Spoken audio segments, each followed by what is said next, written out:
তারা হয়তো এই হাদিস জানে না, আল্লাহ পাক ওদের কানের মধ্যে আমার এই হাদিসটা যেন পৌঁছে দেন, আমিন।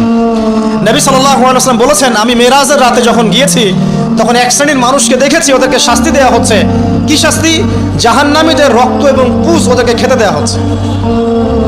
জিবরাইল আলাইহিস সালামকে জিজ্ঞাসা করা হলো যে এরা কারা? তিনি বললেন, এরা আপনার উম্মতের সেই সব ব্যক্তি যারা মাদকদ্রব্য সেবন করত। আল্লাহ রাব্বুল আলামিন তার হাবিবের মাধ্যমে জানিয়েছেন, যখন কোনো মুসলিম মাদক সেবন করে বা কোনো ব্যক্তি মাদক সেবন করে তখন 40 দিন তার নামাজ কবুল হয় না। এরপর যদি সে তওবা করে তাহলে আল্লাহ পাক তার তওবা কবুল করবেন ইনশাআল্লাহ। যদি সে আবারও মাদক খায় তওবা করার পর, আবার 40 দিন তার নামাজ কবুল হবে না। যদি সে আবার তওবা করে আল্লাহ পাক আবার তাকে মাফ করে দিবেন। যদি সে আবারও মাদক খায় আবার 40 দিন তার নামাজ কবুল হবে না। তারপর যদি আবার তওবা করে আবার আল্লাহ তাকে মাফ করে দিবেন। এরপরেও যদি সে আবার মাদকদ্রব্য সেবন করে, নবী সাল্লাল্লাহু আলাইহি ওয়াসাল্লাম বলছেন তাকে আল্লাহ রাব্বুল আলামিন পরকালে মৃত্যুর পরে তিনাতুল খাবাল পান করাবেন। তিনাতুল খাবাল। জিজ্ঞাসা করা হলো, ইয়া রাসূলুল্লাহ, তিনাতুল খাবাল কি জিনিস? নবী সাল্লাল্লাহু আলাইহি ওয়াসাল্লাম উত্তর দিচ্ছেন, এটা হচ্ছে জাহান্নামীদের রক্ত, মাংস, এগুলো পুড়ে পচে যে রসটা বের হবে, এটা হচ্ছে তিনাতুল খাবাল। এই যে দুনিয়াতে যারা ওয়াইন খাচ্ছে, শ্যাম্পেইন, ওয়াইন, বিয়ার, তারপরে যে কি ভোদকা, হ্যাঁ, গাঁজা, হেরোইন, ফেন্সিডিল, ইয়াবা, একটা বিষয় শোনেন, কি কারণে আপনি সেখানে যাচ্ছেন? হতাশা, অথবা সঙ্গদোষ, অথবা পারিবারিক চাপ, অথবা যে গার্লফ্রেন্ড ছেড়ে চলে গেছে, এই তো বিষয়গুলো।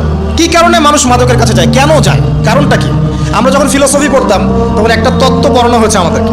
তত্ত্বটার নাম হচ্ছে কার্যকারণ তত্ত্ব। মানে প্রত্যেকটা কাজের পিছনে একটা কারণ থাকে, ঠিক আছে? এই যে মুসলিমরা নামাজ পড়ে কেন? আল্লাহর জন্য। মুসলিমরা যাকাত দিবে কেন?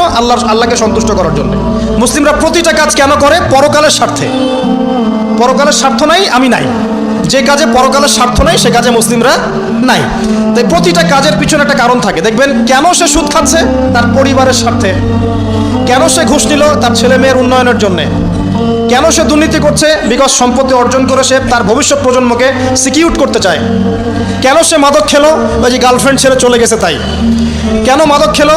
ওই যে এক বন্ধু মাদক খায়, সে ডাকছে, আয় একটা টান দে, সঙ্গদোষ। কেন সে মাদক খেলো? পরিবারের চাপ, হতাশা। কেন মাদক খাচ্ছে? চাকরি পায় না, বেকার, মাদক খাচ্ছে। মানে মেন্টাল চাপগুলো নিতে পারছে না, সে মাদক খাচ্ছে। সবচেয়ে বেশি মানসিক চাপ কাদের উপর আসে জানেন? 1 নম্বর নবীগণের উপরে, 2 নম্বর আল্লাহর সৎ বান্দাদের উপরে, তারপর যার ঈমান যত উঁচু তার উপর মানসিক চাপ তত বেশি আসে। এখন যদি মানসিক চাপের সলিউশন মাদকই হবে তাহলে তো আমাদেরই মাদক খাওয়া দরকার ছিল, নাউজুবিল্লাহ। আমরা যে পরিমাণ মানসিক চাপ ফেস করি তা চিন্তাই করতে পারবেন না।